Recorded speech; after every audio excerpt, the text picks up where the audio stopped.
Good evening.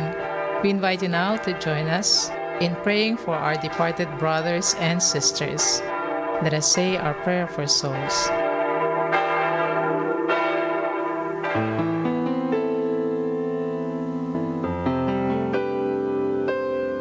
In the name of the Father, and of the Son, and of the Holy Spirit. Amen. Sacred Heart of Jesus, we pray eternal rest to the souls in purgatory, the final grace to those who are about to die, true repentance to sinners, the light of faith to unbelievers, and the grace to us and to all who are dear to us, especially the following souls for whom we now pray. In silence, let us mention the names of the souls for whom we pray.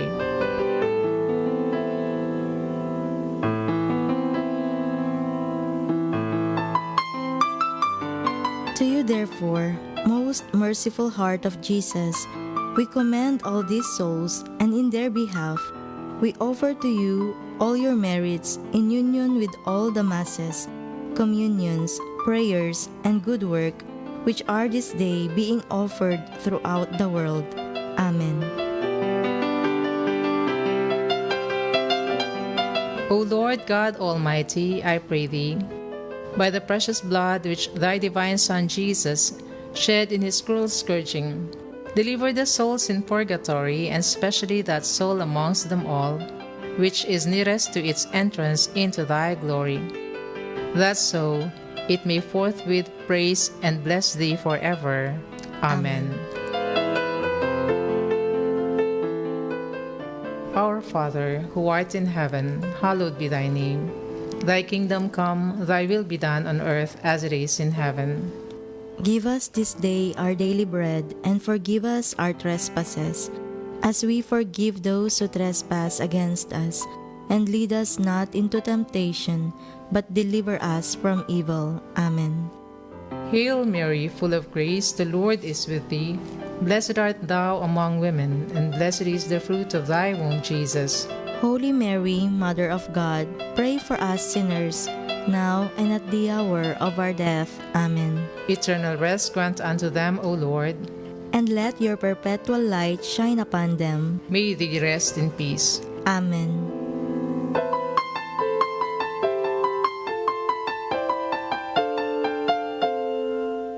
The Litany. Love of the heart of Jesus. Inflame our hearts. Charity of the heart of Jesus. Diffuse yourself in our hearts. Fortitude of the heart of Jesus. Sustain our hearts. Mercy of the heart of Jesus. Pardon our hearts. Patience of the heart of Jesus. Weary not our hearts. Reign of the heart of Jesus. Establish yourself in our hearts. Wisdom of the heart of Jesus. Teach our hearts. Will of the heart of Jesus. Dispose our hearts. Zeal of the heart of Jesus. Consume our hearts. Immaculate Virgin, pray to the heart of Jesus for us. Amen. Let us pray. Merciful Father, hear our prayers and console us as we renew our faith in thy Son, whom thou raised from the dead. Strengthen our hope that all our departed brothers and sisters will share in his resurrection, who lives and reigns with thee and the Holy Spirit, one God forever and ever. Amen. In the name of the Father, and of the Son, and of the Holy Spirit. Amen.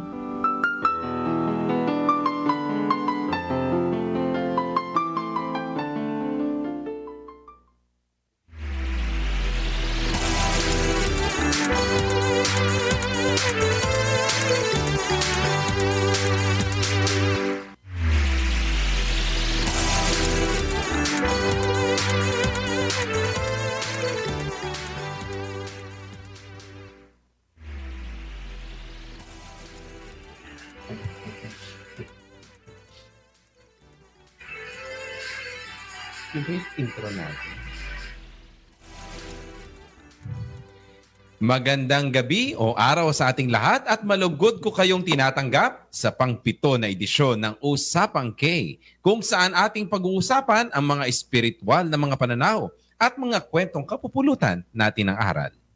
Simulan natin ang ating programa sa isang panalangin.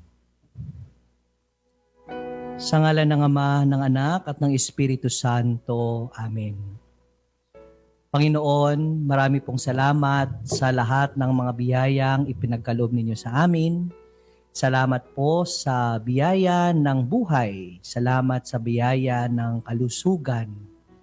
Ngayong gabi po ay gabayan mo kami, lalo tigit aming pag-uusapan ang napakahalaga at napakagandang biyaya ng pagpapakaloob sa amin ng aming mahal na Birheng Maria, ang iyong ina at aming ina.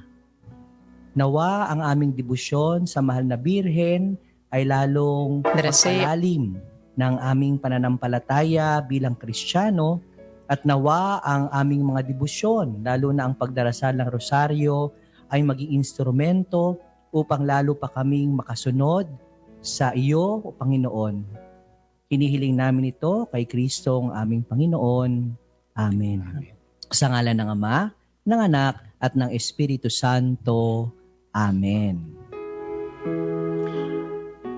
Ang mabuting balita ng Panginoon ayon kay kay San Lucas.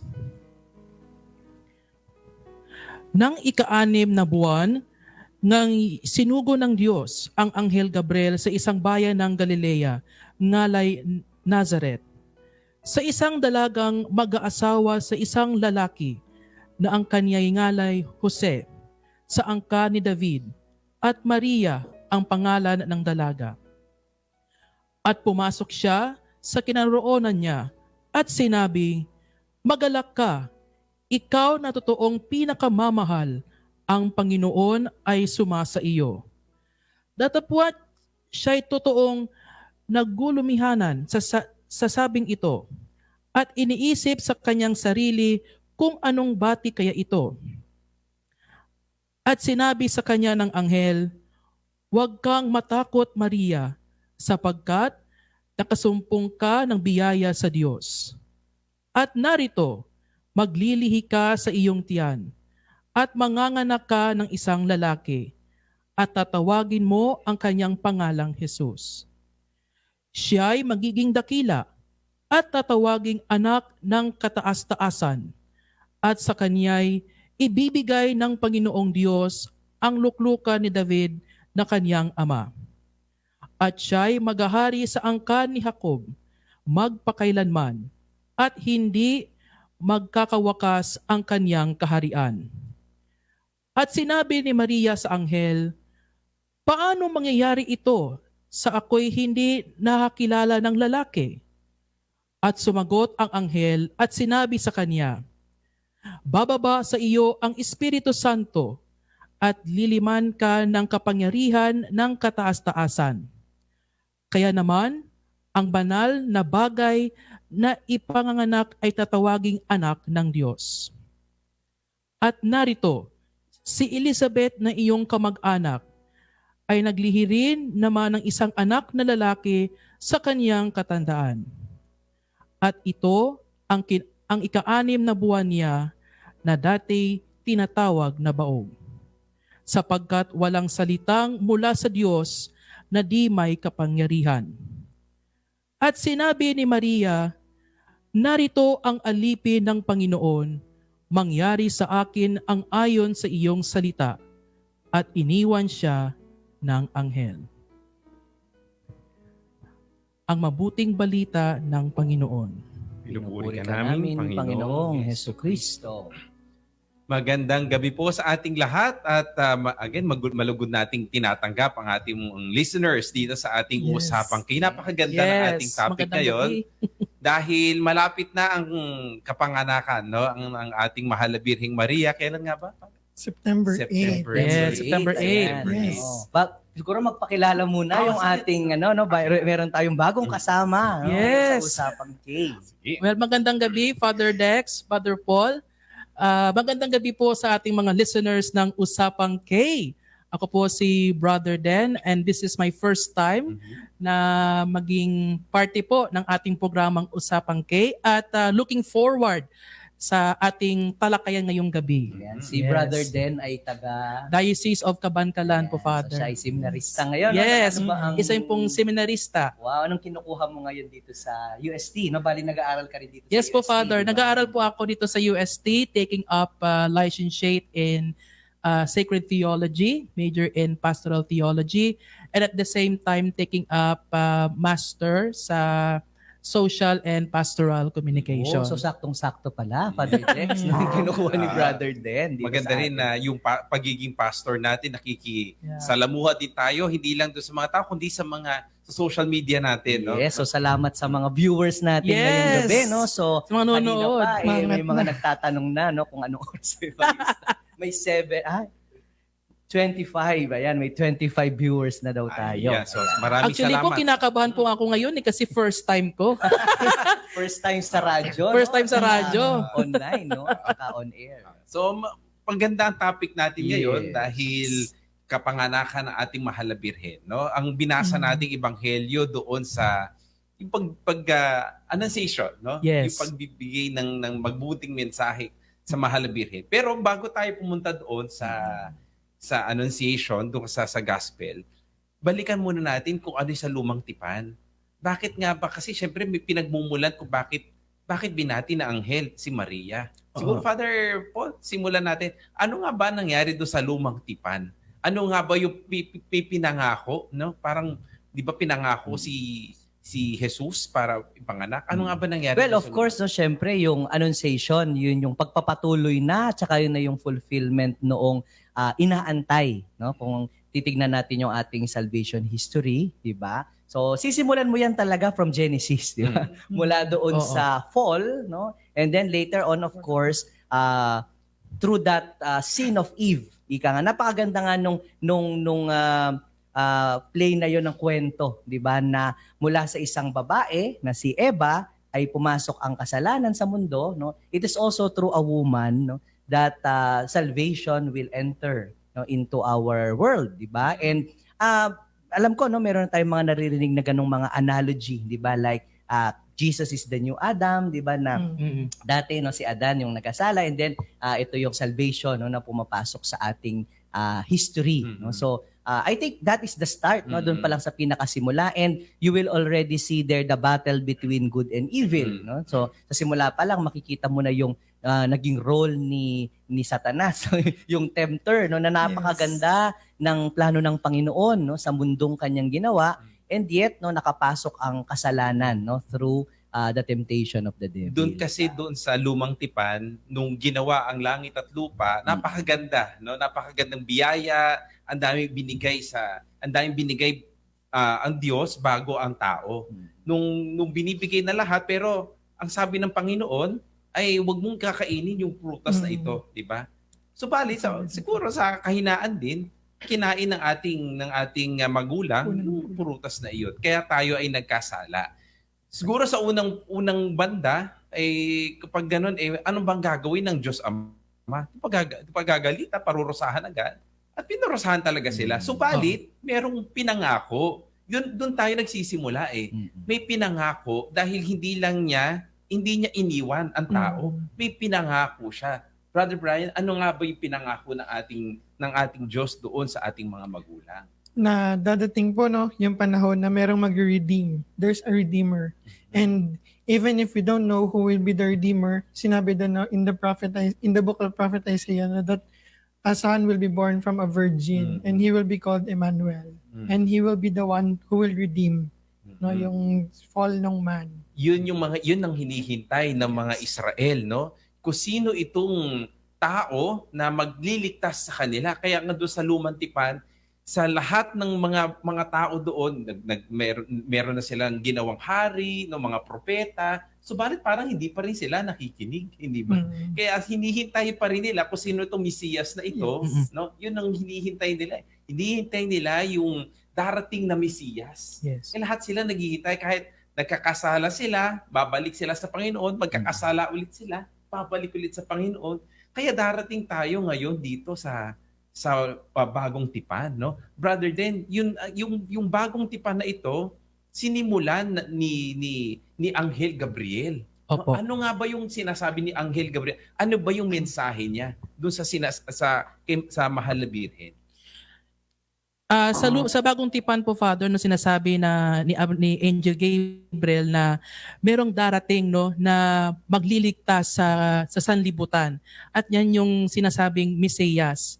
At dahil dyan, sinabi din sa ating ebanghelyo na si Maria po ay magiging instrumento ng pagdadala o yung yung pag-incarnate, no, ng Redeemer o tinatawag nating Mesiya sa sanlibutan. Yun. So, yung mensahe ni Anghel Gabriel kay Maria, maganda, no? Lahat maganda naman na ito na yung hinihintay ng mga Oo. tao. Yung good news na Pero, sinasabi. pero bakit ano yung may takot yata si Maria? Ano nga ba yun? Bakit siya natakot? Bakit nung nakita niya ang Anghel Gabriel, bakit siya matatakot? Anghel yan, di ba? Pag nakakita ka ng anghel, mas gugustuhin mo. Bakit tatakot? Kasi po, Father, unusual po, no, sa karanasan ni Maria na maka-experience po ng gano'n, no. Hindi po kasi pangkaraniwan 'yon. Lalo na for example, kapag ako makakita ako ng isang supernatural experience, parang magugulat talaga ako. Totoo ba ito yung nakikita ko? So parang mag-wonder why ako, totoo ba yung sinasabi ng anghel sa akin, no? Totoo ba yung sinasabi ni Angel Gabriel kay Maria na magiging ina siya? Not only the mother of Christ, but the mother of God. Parang ganon. So, at very first, parang natakot siya, yung parang nag-wonder why si Mama Mary, no? Totoo ba ito, no? Is this real? No? Is this for real talaga yung nangyayari? Oo. Sa Father Paul, yung nung narinig ni Mama Mary, no, si Maria, yung mensahe ng Anghel Gabriel, ikaw ay magiging ina ng kataas-taasan. Paano niya tinanggap yun? Tinanggap niya ba yun ng maluwalhati na, sige, okay lang kasi maganda naman yan ako ay Opo. magiging ina ng kataas-taasan. Ano ba yung tanggap ni Maria? Palagay ko, no, kung susundan ko yung sinasabi ni Brother Den, no, kasi syempre, sa isang sitwasyon na magugulat ka, Oo. of course, may mixed feelings, no, tsaka mixed emotions. So kahit na gaano pa kaganda yung balita na matatanggap mo, especially yung context niya na bata pa siya, no, na sabi nga niya, no, I do not know man, no, ibig sabihin talagang very limited lang din yung relationships na meron siya, no, and then we don't even know kung gaano rin kalalim yung kaniyang understanding nitong sinasabi ng anghel, no, kasi syempre alam naman natin yung status ni Maria bilang babae at bilang isang batang babae, no, sa konteksto ng society ng mga Hudyo, no, yung pag-aaral, no, hindi naman talaga ganun kalalim katulad ng binibigay na pagkakataon, no, sa mga kalalakihan na nagbabasa ng scriptures, no, sa synagogue and all. So it's really a surprise, no, nung nakausap niya to, and probably, no, ganun nga yung is it really happening, is it real, no? So doon sa pakiramdam ng ating mahal na birhen, siyempre hindi ko rin masasabi kung ano ba talaga yung naramdaman niya doon, no? Pero siguro may konting takot, no, mayroong kaba, and then mayroong pag-aalinlangan, no, kung totoo ba yung nakikita niya, no? Pero yung sagot niya kasi, no, yun yung parang mas it bears weight sa atin, no? Although nagtanong naman talaga siya, ano bang ibig sabihin nito? 'Di ba? Anong ibig sabihin nito? So kasi kung minsan ang tingin natin kay Mama Mary, parang nag-yes na lang nang hindi niya alam kung ano nangyayari. No, let us be reminded na nagtanong din naman siya doon sa anghel, no, what does all of this mean? 'Di ba? Ano bang ibig sabihin nito? And I guess it is something that will be answered later on, no, sa buhay niya mismo. Pero yung trust na binigay niya, no, yung sinabi niya, I am the handmaid of the Lord, be it done unto me according to your word. No, that particular response siguro ay punong-puno ng grasya, no? Kaya nga 'di ba doon sa dasal natin ng Hail Mary, full of grace. No, sa isang taong walang grasya, hindi niya masasabi 'yon, yung parang maganap nawa sa akin, no, katulad ng iyong sinabi. So I think, no, it's full of trust, it's full of hope, but it is not without fear, no, it is not without doubt. No, pero she embraced. Okay. No, that Yung si Mama Mary adds nung that, kabataan use. niya, ilang taon ba siya noon, Father? Ilang taon ba siya na? Mga 14, Mga 16 siya. 14, 14, 15 or 16. Very Kaya- early pa, di ba? Yes. Father? Oo. Oo. Kaya siguro yung mga apparition si Mama Mary, kaya sinasabi nila sa apparition sa Guadalupe, Opo. sa Fatima, tinatanong yung mga nakakita. Mm. Ano ba nakita nyo? Napakagandang babae. Pero bata. Mm. Kasi akala natin pag si Mama Mary matanda, ano, ganun Oo, po. pala ang nakikita, no? Na kahit pala sa atin, siguro, sabi may mga nagsasabi din, na kapag tayo ay umakyat din sa langit, ang makikita, yung pinaka maganda sa atin, Yung no? glorified. Yung glorified. Glorified. Yung peak Yes. daw natin, yung pinaka-peak daw. Yun ang sinasabi nila.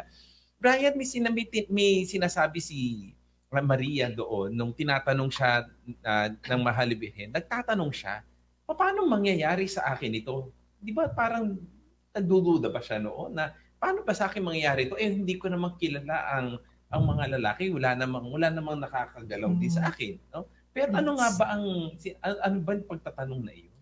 Siguro, Father, yun yung tanong na out of fear, di ba? Out of fear siya na, yun nga, wala siyang relationship during that time. But out of that fear, it builds up eh. Mhm. No, that fear builds to trust. Mhm. Na kahit yun yung tanong ni Maria ng una na, paano mangyayari to? But when the angel told her no, na it is the Lord who will make it happen to you, yung takot niya napunta sa pagtitiwala. Kasi ganun din naman siguro sa atin, ano, sa ating mga listeners din. Kapag meron tayong mga kaganapan, hindi agad Diyos, no? Kasi Oo. parang tinatanong din natin, kaya ko ba ito, no? Mm. Kaya ko ba sa pansarili ko ito? Nagtatanong tayo, hindi lamang katulad ng sabi ni Father Paul, hindi lang tayo tinatanggap lang natin na blind obedience, no? Tinatanggap natin yon dahil alam natin kung ano yung dapat nating gawin. Pero may sinabi nga, katulad sabi ni Father Paul, no? Yung sinabi ng Anghel Gabriel na ikaw ay magiging ina ng kataas-taasan, no? At huwag kang matakot dahil, ano sinabi niya?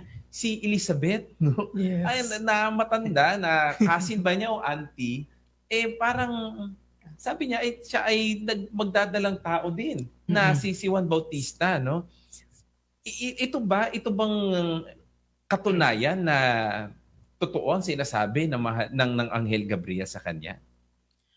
Siguro, Father, there's certainty, no? There's certainty sa mga sinasabi ni Anghel Gabriel kay Maria sapagkat yun po, yung halimbawa po natin yung sa naging karanasan, no, ni Elizabeth, no, ni Santa Isabel, no, na at the very old age, no, nagdadalang tao pa siya. So, siguro sa panahon ngayon, hindi po isang realidad at parang hindi po nangyayari ngayon, no, na kapag ikaw'y matanda na, no, at the 60s, no, 70s, so imposible pong mabubuntis yung isang babae. Pero sa parte po, no, sa buhay ni Elizabeth, ay nagkatotoo po. At nakita mismo yan ni Maria nung bumisita, no, si Maria sa kanya, sa kay Elizabeth, no, nung nakita sila. At doon po napatunayan na totoo yung sinasabi ng anghel. There's certainty sa sinasabi niya. Kaya sabi nga ng anghel, Mary, wag kang matakot kasi yung sinasabi na sinasabi ko sa iyo ay ito'y totoo. Ito'y there's a grasya, no, at saka ito'y hindi lamang gawa-gawa lamang ng isip. Alam mo sa Biblia, kapag matanda ka na at hindi ka nagkakaroon ng anak, o kahit sino man, at na hindi nagkakaroon ng anak ang isang babae, yun ay parang cursed at Opo. hindi na binibigyan ng blessing ng Panginoon. Kaya nung nagkaroon ng sa sinapupunan si Elizabeth, ibig sabihin, tinatanggal niya yung sumpa na yon. Na kasi sa lumang tipan ganun eh. Kapag hindi ka nagkakaroon ng anak, hindi ka mayaman, hindi ka nagkakaroon ng maraming kasangkapan, ikaw ay parang hindi na binayayaan ng Panginoon. Kaya noong nagkaroon ng anak, itong si Elizabeth, sinira niya yung ganong sumpa. Ganon din siguro binigay din kay Maria. Dahil si Maria, wala naman siyang asawa. Subalit siya ay nagkaroon ng anak sa pamamagitan ng Espiritu Santo. Dahil siya ay isang birhen. No? Ang sinasabi sa theology, siya ay pinili ng ating Diyos na birhen para mag-uusbong ang isang buhay na magsasagip din sa atin. Father Paul, meron sinabi si pagpapatuloy natin doon sa istorya ni Brother Den. Nung nakita ni Maria si Elizabeth, may sinabi siya, di ba? Ang kaluluwa ko ay nagpupuri. No? my soul Ay, proclaim yung the great Magnificat. wonder of the Lord. Oo, Anong na ibig prayer sabihin? ni Mama Mary. Pero bago yan, Father Dex, no, naalala ko lang dun sa sinasabi mo kanina, siguro magandang i-point out din natin, lalo na dito sa kultura natin na kung minsan yung pagkakaroon ng anak, para nakikita ngang sumpa. Actually, no? Kasi lalo na kung marami kang anak, ngayon sa panahon natin, parang nagiging curse siya. No? Pero actually, kung makikita mo, blessing talaga yung pagkakaroon ng anak kahit na noon pa. No? Sabi mo nga kanina, no, yung si Elizabeth nung nagkaanak at her old age, Yes. and then si Maria at a young age. Having children actually is a blessing. No? So, kung titignan natin yung konteksto nila, actually yung kay Maria medyo medyo nakakatakot yung sitwasyon niya kasi nga magkakaanak siya ng walang asawa, no? Pero at the end of the day, pwede nating sabihin na yung pagkakaroon ng anak, it's really a blessing, no? Lalo na ngayon sa culture natin na kung minsan alam mo, kaya nga dapat yung mga pro-life natin, advocacies nandiyan, no? So we always side, no, with life, sinasabi nga. And doon sa Magnificat naman, yung sinasabi ni Father Dex kanina, no? Actually, it's a reply, no? Doon sa greeting ni Elizabeth sa kanya na, "Hail, full of grace, no? The Lord is with you." And ako nga, pag nagbibigay ako ng recollection, yun yung lagi kong pinopoint out na itong dalawang babaeng ito, no? Actually, both of them are in a situation wherein they consider situation a curse. 'Di ba? Si Elizabeth matanda na, o paano yung danger ng panganganak, 'di ba? Si Maria bata pa pero walang asawa, 'di ba? So it's really a curse situation, but they were able to recognize the blessing in each other. So, at doon pumasok yung greeting ni Elizabeth na "Hail, full of grace." And si Maria, no, yun yung napaka-famous na awit na Magnificat. "My soul proclaims the greatness of the Lord." And in that particular song or prayer, makikita natin yung pagbaliktad. 'Di ba? 'Di ba yung mga the proud will be thrown from their thrones, etc. and the lowly will be raised up. So ito na yung pagpapakita na yung pangako ng Panginoon, kung babalik tayo dun sa discussion natin sa simula nitong program natin, pag-fulfill na noong pangako sa atin ng Panginoon ng pagpapadala ng tagapagligtas. Dito na yung sinasabi ng lumang tipan, no? Na ang Diyos nangako siya na sasagipin niya pa rin ang kanyang tao, ang kanyang mga anak sa kasalanan. At dito naramdaman ng Mahal na Birhen na yung ipapanganak niya, yung sa sinapupunan niya, siya ang magliligtas, no? Kaya siguro she always ponder everything in her heart. Kaya makikita natin Immaculate Heart, no? Ay, yung mga images, May mga images about the heart of Oo, God. kasi nandoon yung soul, doon niya nakikita yung sarili niya kung paano ba gumalaw at paano ba manalangin sa Panginoon. Ano nga bang bakit nga ba tayo nakikita lang natin yung heart ni Mary? Bakit napaka-espesyal at particular kay Maria yung puso? Siguro, Father, no, bilang isang seminarista po, no, tinuturuan din kami on how to contemplate. No? And that is something that we can learn from Mary. Siguro, Father, no, dugtungan ko yung sinabi ni Father Paul. No? Dati nun, siguro yung takot ni Mary, coming from my answer also of fear, yung takot ni Mary nun, diba, sa ibang account, sabi sa Jewish culture, diba, na kapag nalaman nung society na nagdadalang tao ka, diba, tapos wala kang asawa, people might curse you, people might put you to death. Maybe that fear pushes Mary to contemplate on that situation na kailangan kong alamin muna kung ano yung ibig sabihin nito sa akin bago ako mag-act, bago ako sumagot. Kaya minsan, Father, di ba, before then, may mga nagtatanong sa akin na, or sa amin na mga students of theologian na, meron nga ba talagang consent si Mary or napilitan lang siya? Yung silent between the dialogue between the angel and Mary, it can be something na na indication that Mary is really pondering this in her heart. And we can really see it in the life of Mary na maraming beses, no, even if it is not explicitly given in the Bible, maraming beses, no, na nag-contemplate muna si Mary. Kaya yung purity of heart ni Mary would come to the reflection first and contemplation nung mga nangyayari sa kanya before she acts. Kasi yung paglalalim ng kanyang pananampalataya ay nasa kanyang puso. Parang yung palalim ang kanyang pananampalataya na ang Diyos ang gumagabay sa kanya. Na sa kanyang buhay, hindi na para sa kanya, kundi para sa mga tao. Para sa itong ipapanganak ko. Kaya siya tinatawag na Mother of Jesus and Mother of, Mother of of God. God. Kaya makikita natin yung connection ngayon na si Jesus, itong ipapanganak niya, ay isang hindi lang siya ordinaryong tao, kundi isang Diyos, isang bubuhay ng lahat ng tao, no? Magiging redeemer kumbaga, no? Kaya sa pamamagitan ni Maria habang lumalaki si Jesus, sinusundan, no? Nakita natin na sa ibang mga ibang movies, no? Sa Yes, Passion of Christ, etc. Yes. Nakita natin na si Maria hindi natapos ang kanyang responsibilidad Mm-mm. doon sa Annunciation, sa kanyang panganganak. Subalit tuloy-tuloy siya sa pag-follow, sa pagsunod kay Jesus. Ano 'yun? Anong yung mga events na 'yon sa buhay ni Jesus na sinusundan pa rin siya ni Maria?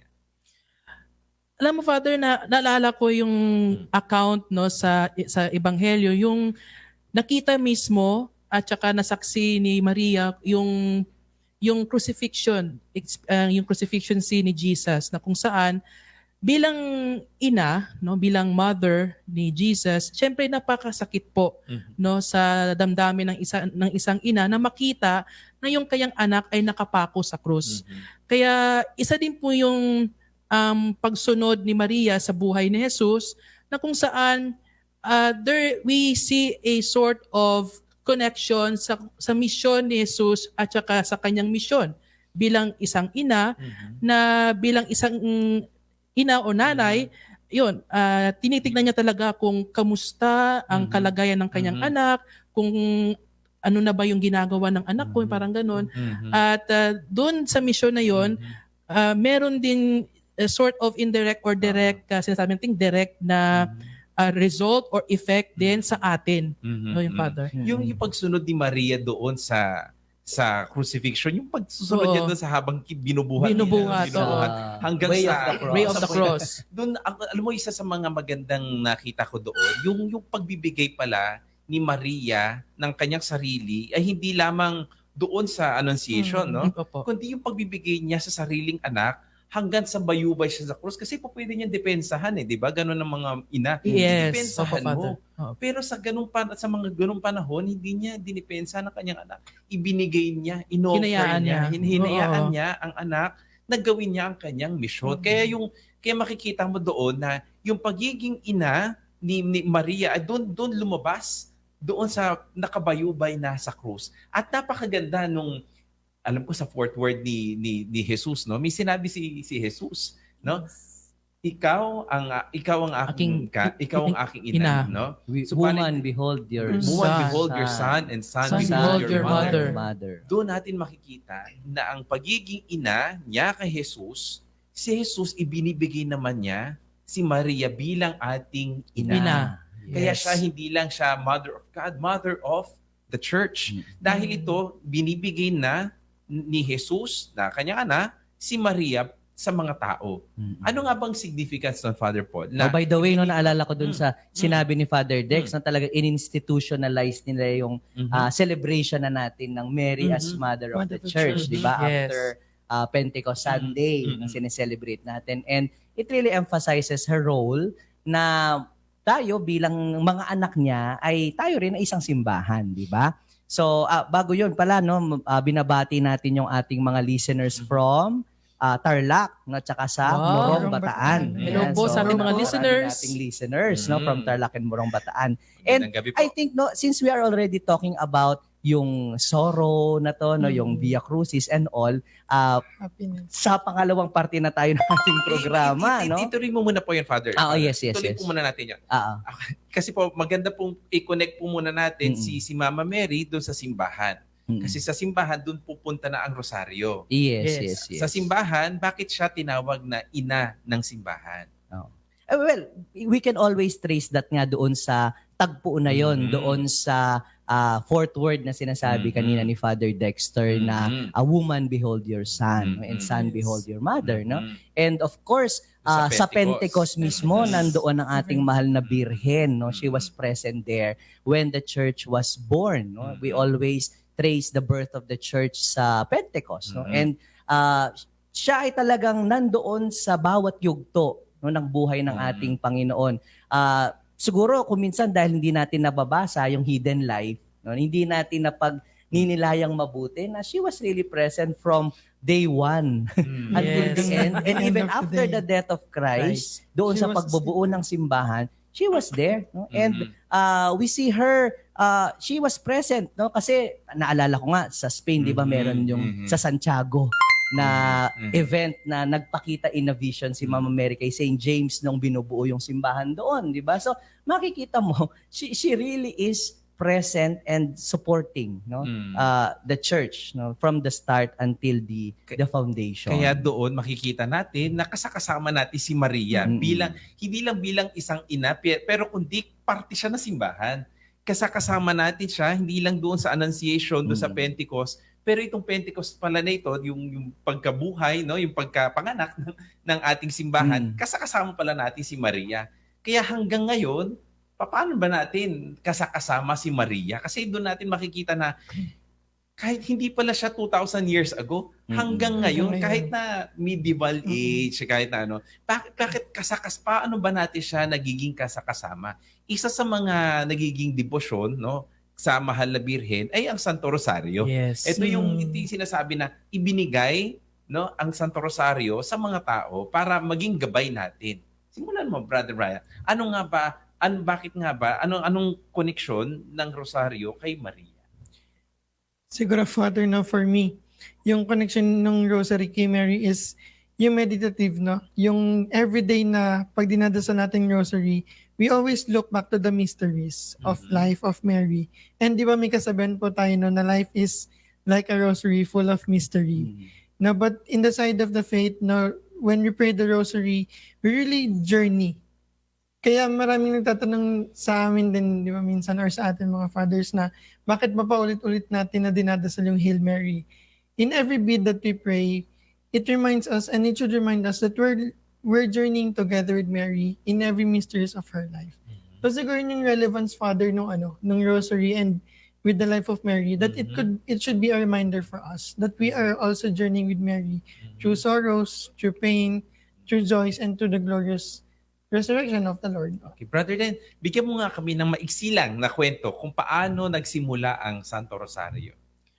Sa ating pong pag-aaral po, no, sa buhay ng simbahan, ang Santo Rosario po ay nagsimula formally, no, sa ginagawa po ng mga Dominicans dati, lalo na sa nung buhay pa, no, si Saint Dominic.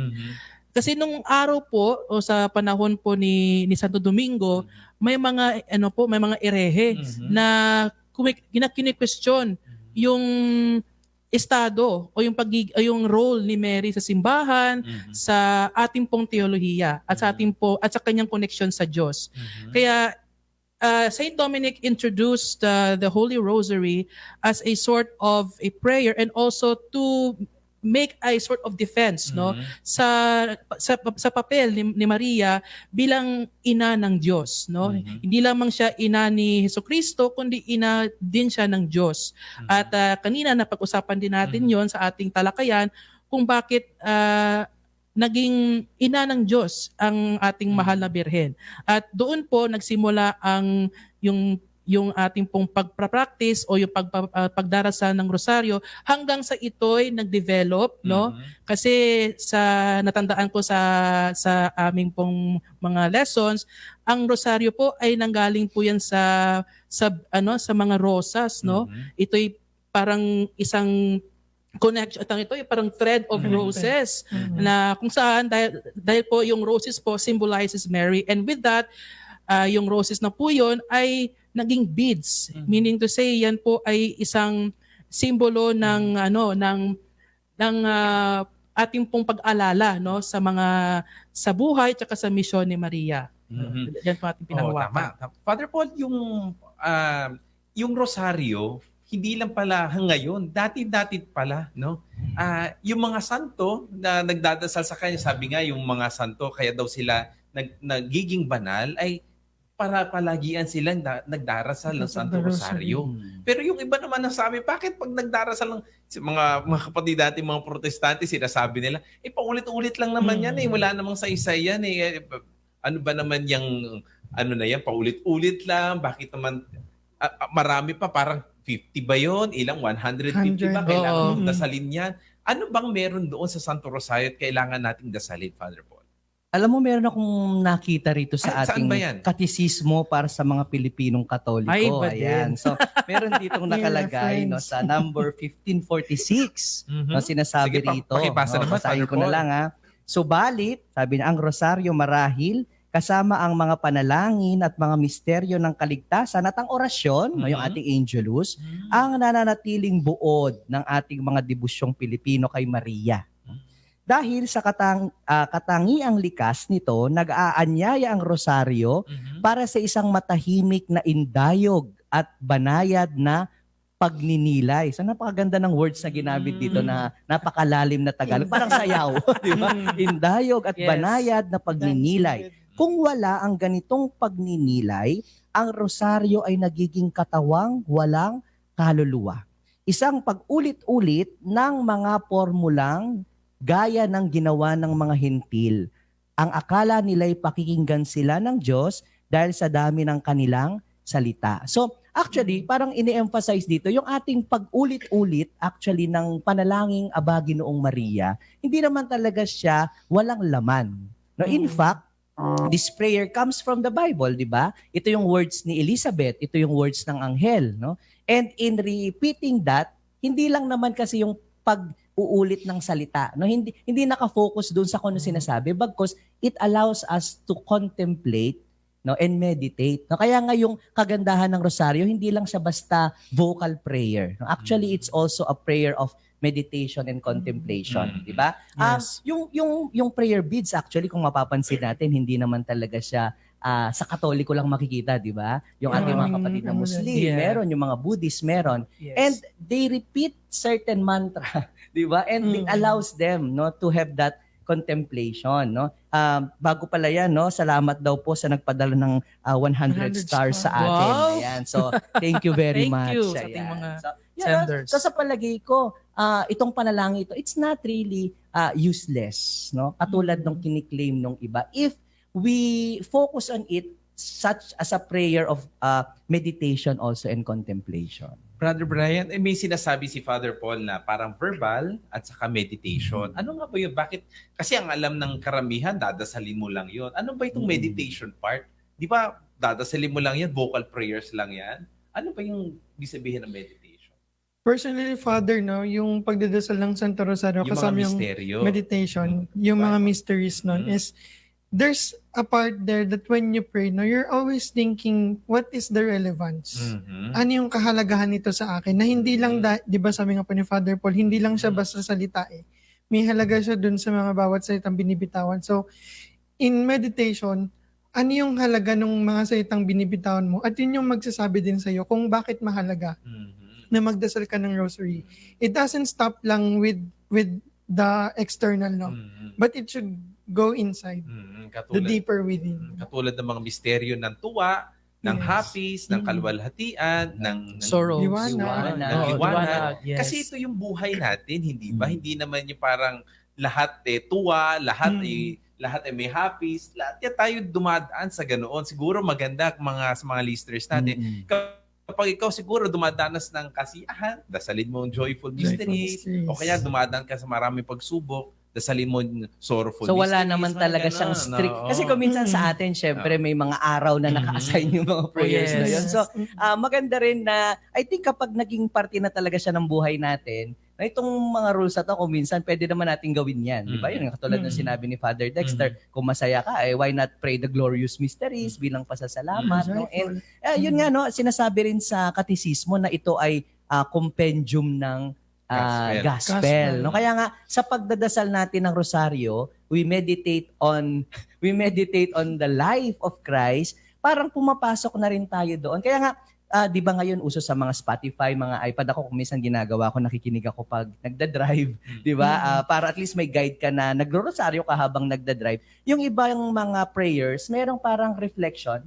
Babasahin niya yung particular gospel reading, kung saan yung mystery na yun. Scriptural Rosary. And then, may meditation siya kung bakit ganon or ano yung konteksto niya sa buhay. So, makita mo yung play ng, yes, it's scriptural, no? Kasi Bible-based yung ating mga mysteries. At the same time, it helps us meditate dun sa estado ng buhay natin ngayon, di ba? Ano ba ang relevance ng annunciation sa buhay natin, no? Ano yung modern interpretasyon, mga ganun siguro, yung visitation, yung birth of Christ. Sa inyo ba, sa akin kasi napakahalaga ng rosaryo nung sa pamilya namin, yung mga black rosaries nga, no? Opo. Nagkakaroon tayo ng Naku, may sharing ako panahon. dyan Mga mamaya. kalagayan. Personal encounter. Oo, ng mga pamilya, pag dumarati yung Virgin Mary, si RDT Fatima sa amin, sabay-sabay kami magpapamilya. Sabi nga ni Father Patrick Payton, the family that prays together stays together. Hindi ba parang nagiging totoo din sa amin yun dahil naging isa kami, bagamat siguro nagkakaroon ng bilang isang pamilya, nagkakaroon ng away-away, pero nagkakabuklod-buklod kami dahil nagdadasal kami ng sabay-sabay. Siguro napakagandang tignan din yon ng isang aspeto ng rosaryo na ang rosaryo pala ay hindi lang pansarili mo. Nagiging isang komunidad kayo. Kaya maganda siguro kapag tayo ay nagdarasal ng sabay-sabay. Brother Brian. Yung essence po na yun, Father, no, naalala ko nung bata ako, every 6 p.m., kailangan namin umuwi sa bahay. Tapos bago matulog, magdadasal din kami. Kasi ang relevance nun is that when you pray together, no, di ba sabi nga sa gospel, when 2 or 3 are gathered in my name, there I will be in their midst, no? And even it applies only in the idea of God or in the idea of Jesus, even with Mary, no? Yung pagdasal na yun is bilang pagtawag din sa ina. Di ba? Yung relevance nung, di ba, for example, pag nung bata tayo, sino yung mas tinatawag natin? Di ba yung nanay? So yung relevance as prayer for the community and prayer of the people, it would only resonate to us that our country also, our faith is really rooted in a motherly love. Parang tinatawag nga tayo ng mahal na birhen. Ano? Kaya si Our Lady of Manawag, tumatawag. Manawag. Tatawag para Yes. tayo ay magiging isang buong pamilya, isang buong bansa. Brother Den. Sa aking experience, Father, kasi sa lugar po namin, meron kasi kaming every afternoon po yon sa barangay namin, meron yung group no ng mga manang sa simbahan. Pumupunta sila sa mga bahay tapos together, and aside from when they go sa mga bahay, they have this parang malaking image no ni Mama Mary, and then doon po sa bahay nagdarasal po ng rosaryo. Nagdarasal ng rosaryo. Pagkatapos po noon, ita-transfer po yung imahe ni Mama Mary next sa kabilang bahay. And then on the next day, ganun din. From this house to another house. And then before transferring the image of Mary, yun po, meron pong prayer. At yun pong prayer na yun ay yung rosaryo. Sa akin pong karanasan, habang pong nagdarasal po kami ng rosaryo, there is a rewarding spiritual practice, no? Not just sa mga manang, kundi pati rin kami na nagpa-participate sa rosaryo. Kasi sinasabi ko na ito'y isang rewarding spiritual practice kasi parang naglalakbay ka towards something, and that is peace, joy, no? Clarity of the mind, no? Na kung saan pagkatapos mong magdasal ng rosaryo, parang ang gaan sa loob. Parang there is peace after we pray the rosary. Parang ganun din kasi yung nangyari kay Maria, no? Yung nilagay niya lahat sa kanyang puso at siya ay nag-meditate, no? Yes po. Naging clear ang kanyang isip at puso Yes. na ito ang kalooban ng aking Ama. Kasi minsan sa atin parang lumalaban tayo sa ating sarili. Itong gusto ko, pero bakit hindi Crisis. nangyayari? Kaya tayo nagkakakrisis sa ating Tama isip po. at sa ating puso kasi hindi natin hinahayaan ng Panginoon. Father. Naalala ko lang kanina yung sabi ko na communal prayer din siya, di ba? Kasi sa parish natin dito sa Santissimo Rosario, bago nagkaroon ng mga BEC, meron mo nang yung mga tinatawag nilang Black Rosary Units. Yan. So, as Dominicans, I think the parish was established in 1942.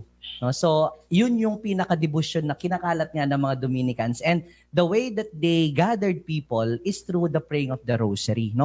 Until now, after 80 years, buhay pa rin yung mga Black Rosary Unit na yan. At ang Ang ganda. nakakatuwa, yung mga ninuno nila, no, yung mga nagsimula Yes. noon, pinasa-pasa na nila hanggang sa apo. So ngayon, apo na yung gumagawa nung rosary, na nagro-rosary sila. At yung mahalaga doon, baka nakaligtaan ni Brother Den, may pakain, di ba? Ay, tama po yun. Oo, Meron talaga pagkain Yung pagkatapos. pakain, talagang it gathers people. And until now, ginagawa nila. And it's not just because it gathers them now, but it is to honor din yung mga parents nila. So I think maganda ring aspeto Naging yun ng rosaryo. tradisyon. Naging Yes. tradition and it's a way to remember. And pag tinanong mo sila, bakit nyo pinagpapatuloy? Kasi po ito yung nasimulan po ng mga lola, ng mga nanay. No? So I think in that sense, no, yung tradisyon, no, kasi sa simbahan napakahalaga rin ng tradisyon, Tama na pagpapatuloy natin because of this rosary. And sabi ko nga ngayon, kasi parang nahihirapan kaming magbuo ngayon ng mga BEC. Sabi ko, why don't we go back to our original roots na Black Rosary units yung gawin natin ulit, no? And let us see from there kasi doon tayo nagsimula and it might tell us something, no, na hinahanap ng mga tao ngayon na akala natin baka we are taking for granted the rosary pero napakahalagang panalangin niya na kapag panalo ng mga gera yung dasal na yan. Yes Diba? po, tama. So, we have to really be promoting it again, no? Lalo na ngayong months ng September, October, na birthday ni Mama Mary at feast ng Our Lady of the Rosary. Yung rosaryo, napakahalaga kahit na sa mga ordinaryong tao. Kaya may makikita mo, sino nga ba itong artista na si Kim Chu yata yun, na parang lagi Yes, niyang hawak-hawak ang rosaryo kapag siya ay nagkakaroon ng problema. Kahit yung mga atleta natin hindi mo lang Yeah. alam na Yes po. nandun ang rosaryo sa Ay, kanilang sinusuot. packet. Sinusuot. No? Yes. Sinusuot na wag naman sana maging anting-anting, pero ang sinasabi doon, yung pananampalataya ko ay nagiging matatag doon sa Santo Rosario. Ito is kasi sa lahat ng mga Kristiyano, ang Katoliko lamang ang nagkakaroon ng rosaryo. Kaya na doon sa mga kotse natin, hindi ba? Doon Yes natin po. nilalagay dahil alam Sinasabi natin nagagabayan tayo ng Panginoon, gagabayan tayo ng Diyos sa ating buhay. Doon sa ating buhay, sa'yo, ano nga ba ang mahalaga doon sa Santo Rosario? Paano ba napapanibago ang buhay mo, Brother Brian?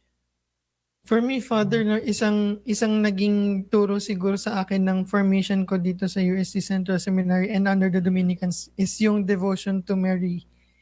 Naalala ko po no, coming from personal experience, nung filo ako, matagal ko nung narinig yung tungkol sa La Naval. Pero sabi ko, parang, ano nga ba yung meron dun sa La Naval na yun? Well, before, nagdadasal rin kami ng rosary. Pero when it came to know La Naval and the story of La Naval, plus how rosary interceded, it helped us really. No, na sa buhay namin sa seminary, akalang din ng mga tao is madali, no, madali yung buhay sa seminary. But we also experience different mysteries, no? Inside the seminary, we have joys, we have sorrows, and ito yung kinakapitan namin na dumating sa point na hindi na Mama Mary minsan yung tawag minsan ina na lang Yung kumakapit ka na, nay, tulong. Alam mo, particular yung mama or ina sa ating Sa mga Pilipino. Yes. Nanay Napaka-mama po natin, kasi. no? Napaka yung... Kaya nga pag yung Mama Mary na term, kapag nasa ibang bansa ka, parang medyo ingat ka kasi baka hindi sila Hindi nila makarelate. Oo, sanay. na para bakit Very nila Filipino. ginawa? Very Mama Filipino na. Yes po. Siyempre sabi nga ni Brother Brian kanina, kapag ikaw ay nasasaktan, mama lagi ang Nanay. nanay. Yes. No? So, Napaka-nanay siguro, natin. bago natin puntahan yung mga questions, no, binabati natin ang ating mga viewers from Bulacan. Wow. Madami ang ating nakikinig. Tarlac, Maraming salamat. Purong Bataan, and Maraming Bulacan. salamat po. Nakikinig talaga sila ngayon sa ating Maraming programa. Maraming salamat po. Darating na po tayo. Punta na po tayo sa question and answer. So mga Ayan na. mga nagpadala ng tanong through our Maraming salamat po sa Facebook. nagpapadala ng tanong. Yes. No? Okay, kahit sino po siguro sumagot sa inyo. No? Sabi na dito, if destined si Mama Mary na maging ina ng Kristo, ibig pong bang sabihin wala na siyang free will? Hindi ba siya pwedeng humindi? I think yan din yung question natin palagi dun sa kung nakatadhana na yung mga ano natin, di ba? So, well, I think yung freedom natin na mag-choose, nandun pa rin, di ba? Kaya nga may freedom tayong pumili. At yun ay nakadepende pa rin sa ating pagpili. No? Kaya masasabi ko, hindi, no? Talagang choice yan no, ni Mama Mary mismo na magsabi ng yes.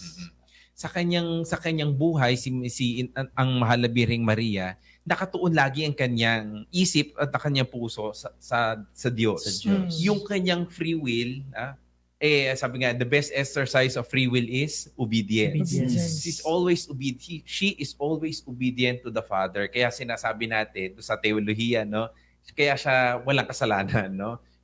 Sa original o actual sin, wala siya kasalanan dahil ang kanyang buong puso at ang kanyang buong isip ay nakatuwang lamang sa Diyos, no? Yun yung free will, no? Kapag kasi minsan inisip natin ang free will ay ang pagpili sa masama at mabuti. Pero hindi po yun. Saka mga options sa tayo talaga yun. Parang Yung sinasabi choice. natin ito yung mabuti. Kasi po, ang totoong free will ay ang pagpili lamang kung ano ang mabuti. Mabuti. Hindi po natin pinipili yung masama. Ganun po kasing ginawa ni Mama Mary. Kaya po, yung free will niya napakataas. Napakataas. At napakagandang topic yan sa susunod, no? Yung free will. Mapakaganda po yan. Kasi Parang may part of teology na free po will yan. agad. Okay. Ito po, maganda rin po ito. Nabanggit po ninyo na bata pa si Maria nung siya ay dinalaw ng anghel para sa balitang magiging ina siya ng Diyos. Ano po bang sitwasyon noon? Bakit sa panahon natin ngayon na parang hindi okay mabuntis ang isang dalaga na wala pa sa legal age? Siguro, Father, no, coming from the perspective of the contemporary society ngayon, masyado nang mapanghusga yung society ngayon. Doon na ka manggagaling, no? Na even people would condemn a teenager na sabihin natin na nangyari sa kanya yun. But it doesn't mean na nangyari sa kanya yun, ginusto niya yun. Di ba? There's external factor. Now, maybe in the Old Testament or in the time of Mary, no, meron pa ring mga ganong situation, but people would think first, di ba? Naalala ko nun, Father, nung sa isang story ng Bible, if I can relate it, dun sa women caught in adultery, di ba? Nung sinasabi ng mga tao na kailangan batuhin siya, and then tinanong ng mga tao si Jesus, o kailangan ba nating batuhin to? Di ba sabi ni Jesus, he who doesn't have no sin, first cast the stone. So siguro ganun, Father, no? Sinasabi natin na okay yung na naging bata si Mary nung na-receive niya yung Annunciation, but there's always a consequence in that. Na alam ng mga tao nung time na yun na hindi pa kailangan na mangyari yun. Diba? Siguro doon ako pupunta, Father, yung judgment ng mga tao ngayon. Tsaka iba yung judgment before. Okay, Na ngayon, actually, makikita rin natin yan na online na. Di ba? Kaya nga yung mga tao, napaka, rin sa bashing, yung mga likes, mga Yes. comments, and nag-iba lang ng forma, no? Pero parang naandun pa din. Okay. Father. By the Bakit way, no, mo? so yung ating topic ngayon napakaganda kasi nga September, no, yung month ng birth ng ating mahal na ina, and then may Our Lady of Sorrows pa tayo, and of course, yung October, no, which is the month of the Rosary. At dito sa ating parokya, Santissimo Rosario Parish, we are actually also celebrating this feast of Our Lady of the Rosary, no. So, sa susunod nating programa, no, ay inaanyayahan nating lahat ng ating mga tagapakinig na muling sumubaybay dahil yung ating topic naman ay tungkol sa Rosario, no, at saka doon sa mga gagawin nating kapistahan din, no, dito sa parokya. At syempre, yung iba pang mga feasts ng mga Dominicans na sa Pilipinas, kasi marami tayong mga shrines dito sa Philippines, ang Dominicans, di ba? Meron tayong Lanabal, meron tayong Our Lady of Manaoag, and other images of Mary, actually, mga Dominican din at Our Lady of the Rosary yan sa Bataan, di ba? Meron tayo sa Peñafrancia, sa Alpiat. So, yun yung magiging topic natin next week, no? More of the Rosary and more po ng mga tanong ninyo. Ayan, kung may mga tanong sila, siguro maganda ipadala ninyo sa ating Facebook ng Radyo Maria Philippines at saka doon po sa Santissimo Rosario Parish. At no? sana masagot natin next time. Yes, sana. At saka Sana. maganda kasi na meron talagang interaction sa ating mga audience. So by the way, talagang Lumalaki dumadami na ang Dami, ating may mga clamor na. listeners. Maraming salamat po. Marami Ngayon, na nakikinig. darating na po tayo sa pinakahuling bahagi ng ating programa. Magbibigay po tayo ng mensahe sa ating mga listeners. Unahin po natin si Brother Den. Yes po, Father Dex, no? Sa akin po, no, na just a personal message to all the listeners and viewers ng ating programa, isang word lang po yung sasabihin ko, no, which is it is in Hiligaynon or in Ilonggo, no? Meaning padayon, no? Meaning ng padayon ay ipagpatuloy, no? Ipagpatuloy ang pananampalatayang nasimulan, padayon, no, ipagpatuloy ang ating pagmamahal, no, kay Maria. Kasi sabi po natin kanina sa ating talakayan, malaki po ang naging ambag at malaki po ang naging misyon ni Maria sa atin, sa simbahan, at malaki po yung naging kontribusyon ni Maria sa ating buhay. Naging panatag po yung ating buhay dahil po sa ating pagmamahal sa Kanya. Kasi po mahal po tayo ni Maria. Kaya ipagpatuloy po natin, no, padayon lang sa ating pananampalataya sa Diyos at sa kay Jesucristo sa pamamagitan po ni Maria. Maraming salamat, Maraming Brother. salamat po, Father. Brother Brian. Ako, Father, kung merong take-away note, yun yung salitang tiwala. Tiwala. Makikita natin sa buhay ni Maria at sa pagdadasal ng Santo Rosario yung tiwala na dala natin sa bawat butil ng rosaryo na hinahawakan natin, yung tiwala sa ina at yung pagmamahal ng isang ina pabalik sa atin ng kanyang mga anak din. Maraming Yes. salamat, Brother Brian.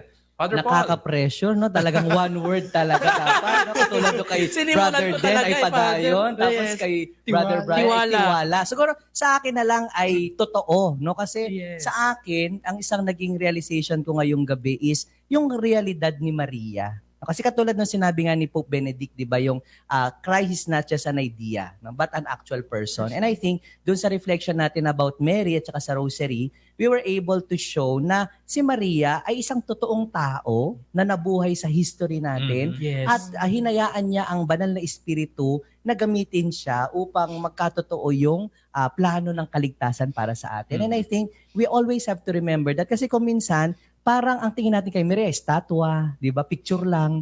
Pero actually, isa siyang totoong tao na kasama pa rin natin hanggang ngayon. No? Katulad nung sinabi ni Father Dex, siya ay ina ng Diyos at ina ng simbahan. So ang sa akin, ang final word ko ay totoo. Sinabi ni Father Paul yung gusto kong sabihin, kasama. Kasi kasama natin siya. No? Hindi lang siya ina ni Kristo. Subalit dito ang mahal na Birheng Maria, ibinigay sa atin eh. Yun ang kakaiba sa ating mahal na Birhen. Binigay siya sa atin bilang maging ina natin.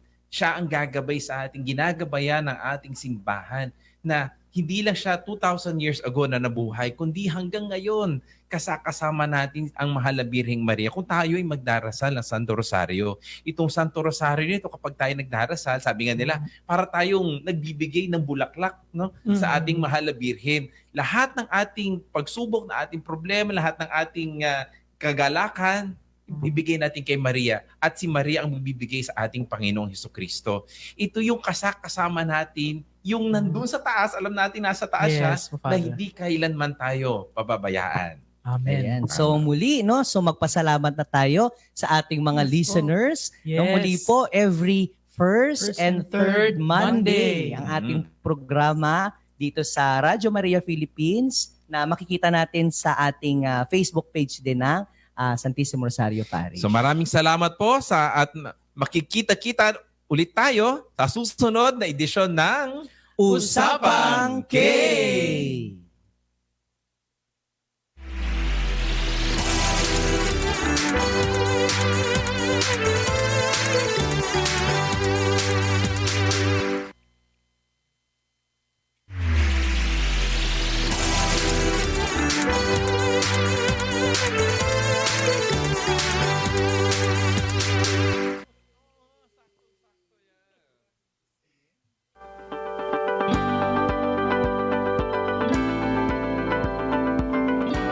Ito po ang inyong himpilang Radio Maria, bringing Christ into your home. Ang Radio Maria ay sumasahimpapawid sa 99.7 FM Tarlac, 101.5 FM Cagayan, 102.1 FM Isabela, at 95.9 FM Zambales. Ang Radio Maria ay kasapi ng World Family of Radio Maria, Catholic Media Network, at kapisanan ng mga broadcasters sa Pilipinas. Welcome to the Radio Maria family.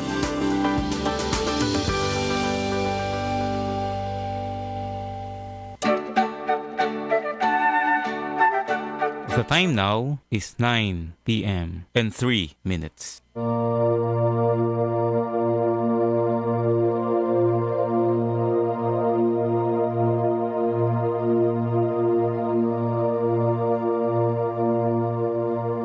My God is my rock. I can run to him for safety. The Lord saves me from those who want to harm me.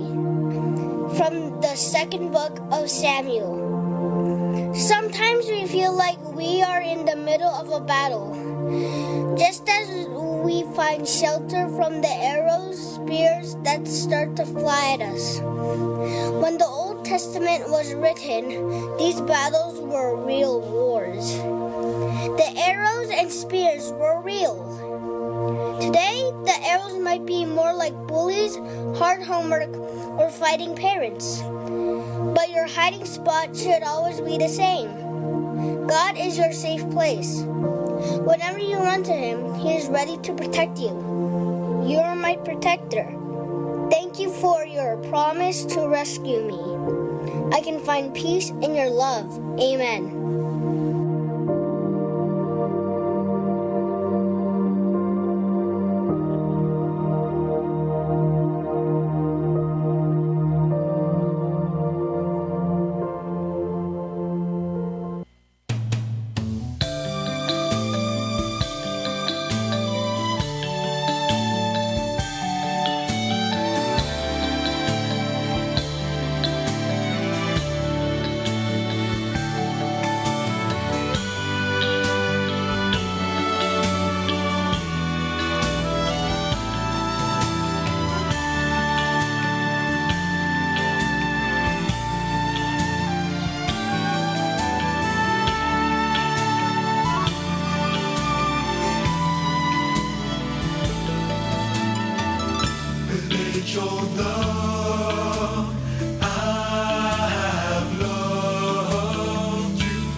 I'll restore you. I will restore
I shall not want. He maketh me to lie down in green pastures. He leadeth me beside the still waters. He restoreth my soul. He leadeth me in the paths of righteousness for his name's sake. He leadeth me in the paths of righteousness for his name's sake. Yea, though I walk through the valley of the shadow of death, I will fear no evil.